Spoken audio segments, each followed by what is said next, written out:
it's the season of the cups. Puro cups na lang dahil. We just finished with the what's up name again? Peace Cup. May UFL Cup. UFL Cup na naman. Ano bang cup? Nag-ongoing rin ngayon yung Carling Cup, I think. Or the League Cup. The One League Cup pala.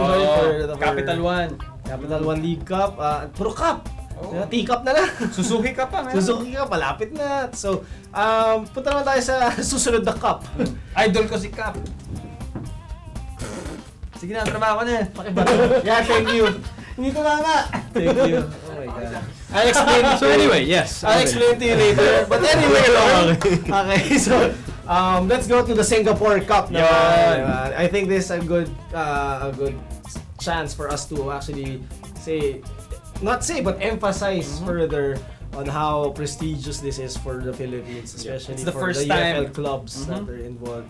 Well, isa lang naman UFL club na involved. It's the Meralco Spark. So it's the first time a Philippine team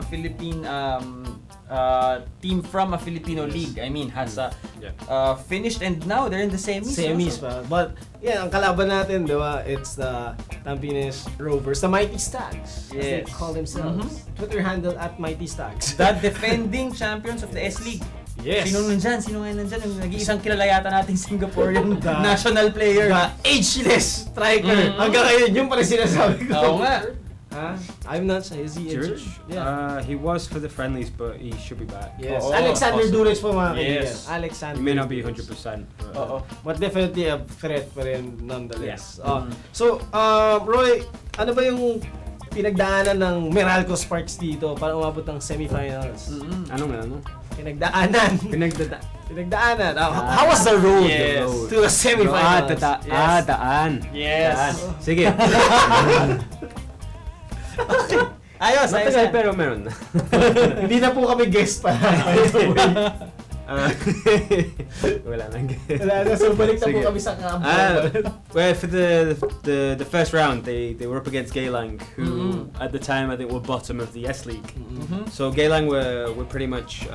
It was a good start for Loyola because they got to play against one of the lowest teams in the S League. I think it was 2-1. It took extra time before they got that goal. So it was kind of needed. Maybe Loyola wouldn't have been in the cup anymore if they hadn't faced Geylang. If they faced Tampines first, maybe they would have been out. But they're more used to Singapore. It's different humidity. It's different style of play, and the pitches. You can actually pass on the pitches, which is nice. It's useful to be able to pass to each other without the ball getting stuck. So it was a different game. It was much quicker, and so now they're used to that. They beat Geylang in extra time. Then they went to the quarterfinals. When they went to the quarters, it's 2 legs now. So they were against Kambauza, who were the third ranked Burmese side. So they finished third in the Burmese league. They won the first leg 3-1 before a 2-2 draw, if I remember right. So it's 5-3 on aggregate. They were leading 2-0 in the draw, if I remember right. So it's they were 5-1 up at one point before Kambauza got 2 late goals. So it was more dominating than the scoreline looks even. So now, as you say, they're against the S League champions, the reigning S League champions, Tampines, who have Alexander Duric. The ageless striker! So it should be a good test for them. They're not only the first Filipino side in the Singapore Cup, they're now the only foreign side left in the competition. With the Armed Forces versus Home United in the other semi-finals. Likely Home United will win that one because they're a very good team. They're always up there at the top of the S League. But the S League it's been decreasing a lot lately. It's been losing out. And a lot of the national players have gone to a team called Singapore Lions, who are now in the Malaysian league. Yes, they play in the Malaysian league. And that was actually the reason that the Singapore friendly, where we beat them 2-0, that was the reason that they were missing so many players, because they had a ridiculous number of injuries, around 10 injuries, missing 5 or 6 key players, Singapore. But for Loyola, that's obviously good news. It's obviously good that all these players have gone, and so it should be a really good test, because we now get to see how far the UFL has come. Loyola finished third, they'll be against the reigning S League champions, and it'll be a great test to see with how the well. ageless striker. Anytime. But anyway, Nate kasi, di ba? Yes. They'll be retiring soon. I think 2 weeks ago, we had Rick Olivares on the That's show. right. The That's right. media officer of the Meralco Sparks for the Singapore Cup. May mga nakwento siya. I mean, he was able to watch the game of Tampines Rovers against and even Pinox. had coffee with Alexander, the ageless Alexander Duric. Imagine having ageless coffee. Yes! Parang an ageless coffee shop. I know. Anyway. So I mean, ano ba yung naging comments ni Rick no nung he assessed the game of Tampines Rovers daw. Well, he predicted that it was gonna be one hell of a test for Loyola, especially because yun nga, you're actually dealing with experience here and you know, The ageless. I didn't wanna go there. Say it's not my word. Oo nga. Pare, may Singapore friendly pa eh. Huwag mo nang uulitin yan, awa mo na. Hindi kasi, okay, nabanggit kasi ni Rick before Yes. about watching it that they relied more on the long balls. That's right. Diba? That's right. And Of then- course, because they have to feed it to... But also, they rely more on the naturalized That's right. naturalized Right. players That's right. instead of the local Yung mga Serbians, players. no? Mga Tulad niya, Serbians kababayan talaga. niya. Oo, Yes. nung kababayan na. Oo, na, ni Duric. So, yun Yes. yung, and they, I think, Rick mentioned that he feels that Meralco Sparks has a good chance Oh yeah, of yeah, yeah. winning over and actually competing in the finals. In the finals. So, ano bang prediction natin? Sa prediction natin sa lineup muna. Okay, Lineup lineup muna. muna. Sige. Ito sure ball to, pare si Ref Quaresma nasa gitna. Na iba pa raw eh. At sa kapanyo pa raw. Guest mo eh, guest. Okay. It may so be a of nice mix actually Mhm. with the friendly, because it'll be like a makeshift Singapore team against a makeshift Philippines team. That's What right. we could have seen in the friendly before. Mhm. Because obviously you got the Youngersman brothers, you'll have some Hartmans in the ref. Hindi, isa lang Hartman. Oo, isa lang. And then, Anto, of course. Anto, yeah. and then Singapore obviously have Peach! Si Santin na to eh, balik sa pagka-guest. and several of their other players. who are injured. Siya lang yun. Oo. No, ito lang, i-run through na lang natin. Yes. So, of course, keeper. well, keeper. Ref, of course. Seryoso? Manning the Si Ref posts. pa rin? Si Ref? Medyo hindi ako siya? Parang ano wala May namang iba iba ka? eh. Okay, and then of course we'll be expecting Roxy, left back. Hindi naman naalis na dyan. Oo nga. Pero may sinasabi ka kanina off-cam na meron silang bago, no? Galing Navy. Yeah, si Sa PJ. right back naman to. PJ Fadrigalan used to play for San Beda. And then played for Navy last season. Siya isa dun sa mga bulky na talagang hard-nosed tacklers So, ng it Navy. will be interesting to find bulky wingbacks for... Hindi naman siya bulky pa rin na. Bulky talaga, di ba? I mean, stocky. Oo. And then talagang hard-nosed That's right. defender. And No, then, of course, nonsense defender. Ang Chasing nagbabalik. down style. Oo, na hindi kasing tisoy. Ang nagbabalik na si Chad Gold, who of Yes. course we had on the show a few weeks back. We're expecting to see him also in central back together with Number 9 siya, by the way. Oo nga eh. Number 9. Parang sa sa Chelsea before, a Dutch player siya, then transferred to Chelsea, played center back, had the number 9. Around 2007-2008 season. Singit ko lang yun. Bolaruz! Yan, si number Bolaruz, 9. number 9. So, So, na nasa likod. nasa likod. Kasama niya syempre si Park Min Ho, who scored I think that winning goal for against Geylang, diba?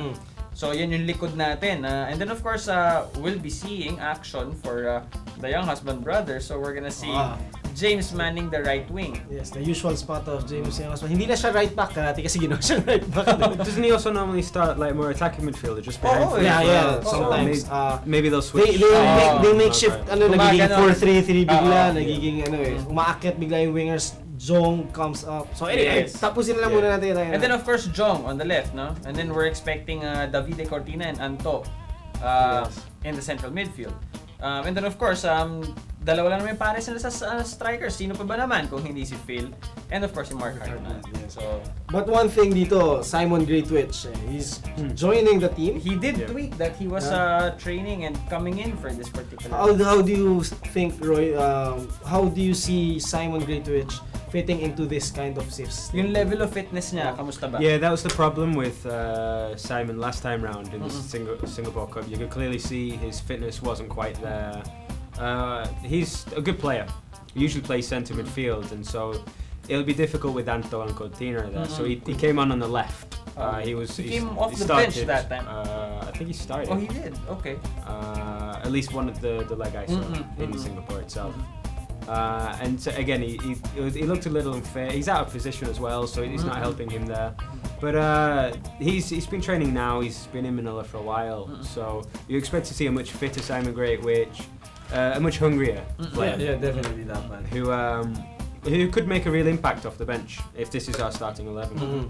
So Rick Olivares, as you said earlier when we had him a few weeks back on the show, did say that we do have a good chance, to finish in the finals against to defeat Tampines Rovers. What do you think, Roy? You think we the Sparks do have that fighting chance against the defending champions of the Singaporean team? It is a fighting chance. You've probably got to say Tampines may be favourites for the game because it's 2 legs in Singapore. It's not 2 legs like Champions League style, home and away.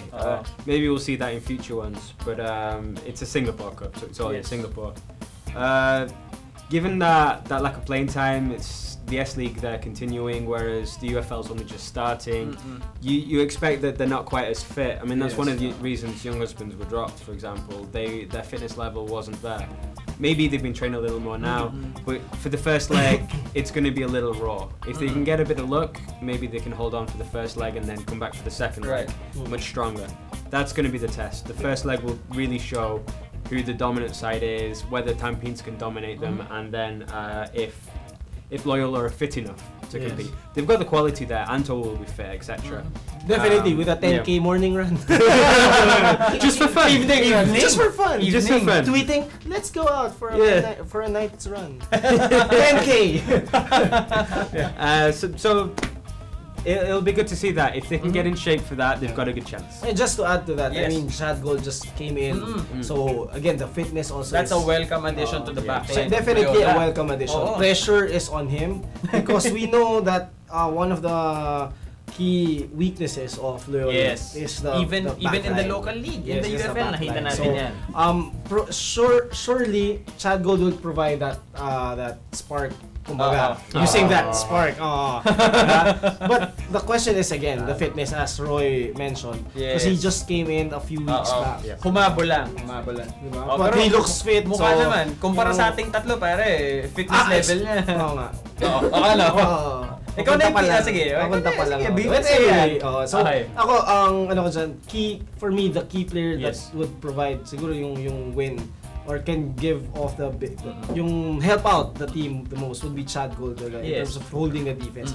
I think he's the most internationally capped and the most experienced in terms of playing that, and he used to play that. I think he mentioned Southampton pa as a when they were still in the in the second division. So I think siya talaga. Did he play with Matthew then? Hindi ko na. Hindi sila nag-abot. And then we have, yun nga, siguro yung key dyan sila.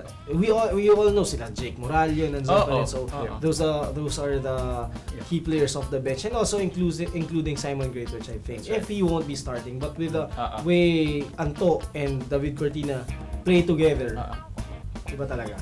So certainly good luck to them. Yeah, good luck to them talaga. So hoping for the best for that. Siyempre, a good rundown for the Philippines and also for the Meralco to take it all the way to the finals. Yeah. So the game, when is the game? October 4 and October 7. Sabi natin 2 legs. Yung October 4 will be at Clementi Stadium, and October 7 Jalan Besar. Familiar. Narinig natin yan kasi nandyan ginawa yung mga dating friendlies natin. So to the Filipino community, of course, who are in Singapore, guys, tandaan nyo, pag nagpapakita kayo dyan, kinakabahan yung mga Singaporeans. Parang home match daw. Diba? Oo, marami rin namang Filipinos. So do support the Miracle Squad. Actually, they're representing the Philippines. Technically, yes. And they're the only foreign team already in the 4 teams in the semifinal. So please do come by. Paramdam natin yung pagiging home natin away from home.